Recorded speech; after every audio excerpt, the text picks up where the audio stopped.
Vous écoutez Europe 1, il est 9h30. Le journal des médias avec Thomas Joubert. Bonjour Thomas. Bonjour, à la une ce matin, les personnalités qui aideront les talents de The Voice avant les battles, les détails sur le nouveau jeu d'aventure de TF1 et puis 4 hommes condamnés pour chantage sur Ingrid Chauvin après la mort de sa petite fille.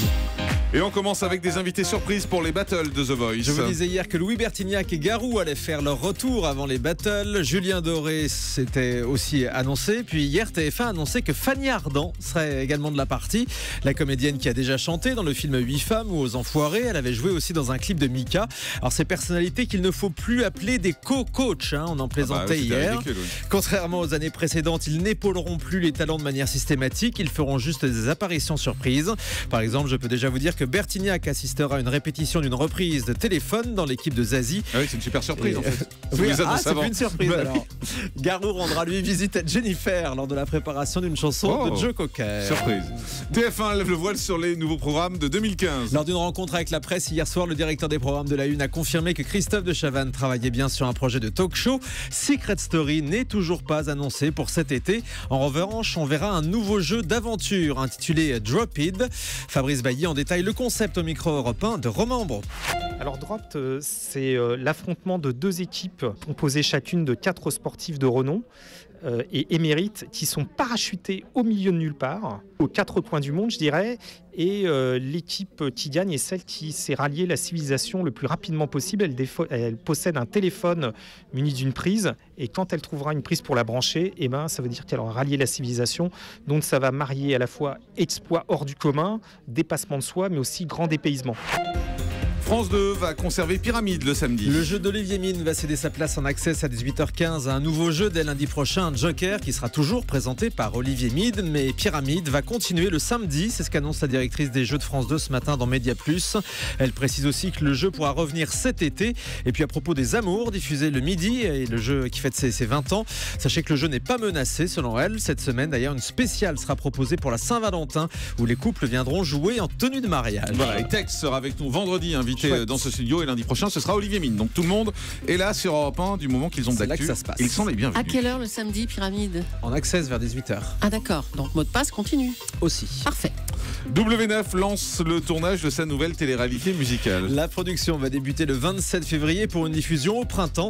Invité de Sud Radio, le patron de W9 annonçait le titre de l'émission. Alors ça s'appellera Las Vegas Academy. D'anciens participants à des télécrochets vont partir à Las Vegas pour monter un spectacle musical qu'on pourra voir pour de vrai par la suite à Paris. Ce sera tourné sous forme de feuilleton réalité. Parmi les premiers noms qui circulent, Manon et Sacha Tran qui ont fait The Voice, Houssine et Jean-Luc de la Starac. Il y aura aussi d'anciens candidats de Nouvelle Star.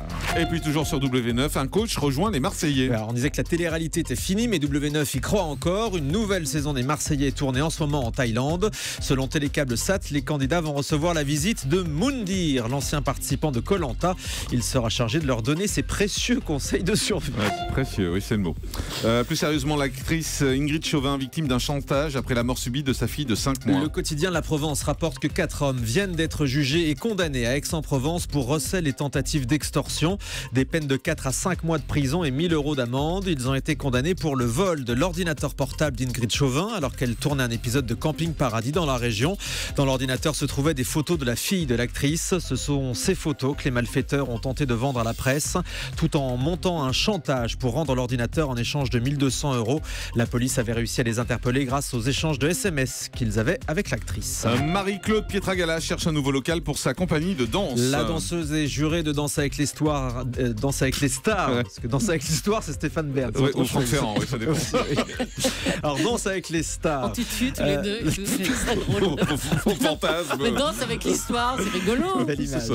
Ouais, on les imagine tout de suite. Là, tous les- Oui, c'est mignon.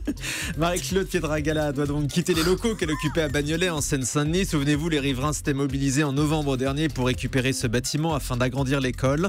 D'autant plus que les locaux sont loués par la mairie à un tarif avantageux à la danseuse. Ce matin dans Le Parisien, Marie-Claude Pietragala lance un appel à d'autres municipalités qui seraient prêtes à accueillir sa compagnie. Un nouveau rapport alarmant sur le climat social à France Télé. Le Monde a publié hier les conclusions de ce rapport commandé par la direction des ressources humaines de France Télé. Il en ressort un climat social dégradé depuis le passage à l'entreprise unique. Cette réforme aurait notamment créé une mauvaise répartition de la charge de travail.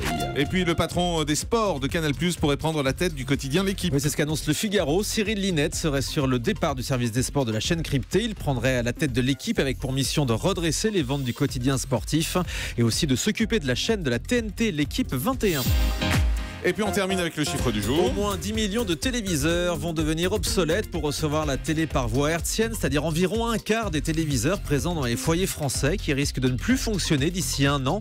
En cause, un changement des normes de diffusion qui passeront obligatoirement en HD l'année prochaine, sans concerner la plupart des télés vieilles de plus de 8 ans et raccordées donc au réseau hertzien. On en reparlera tout à l'heure dans le grand direct de l'actu, Jean-Marc. Ce sera notre invité de 10h45, on en parlera, on vous expliquera quelles sont les télés qui vont devenir obsolètes, ce qu'on peut faire, est-ce qu'il y a un moyen de les sauver ou pas ces télés, ou autrement est-ce qu'il faut vraiment les mettre au rebut, ce qui va faire un coup dur quand même, puisque c'est quasiment 10 millions d'appareils qui sont concernés en 2016, c'est-à-dire dès l'année prochaine. On vous détaillera tout ça tout à l'heure.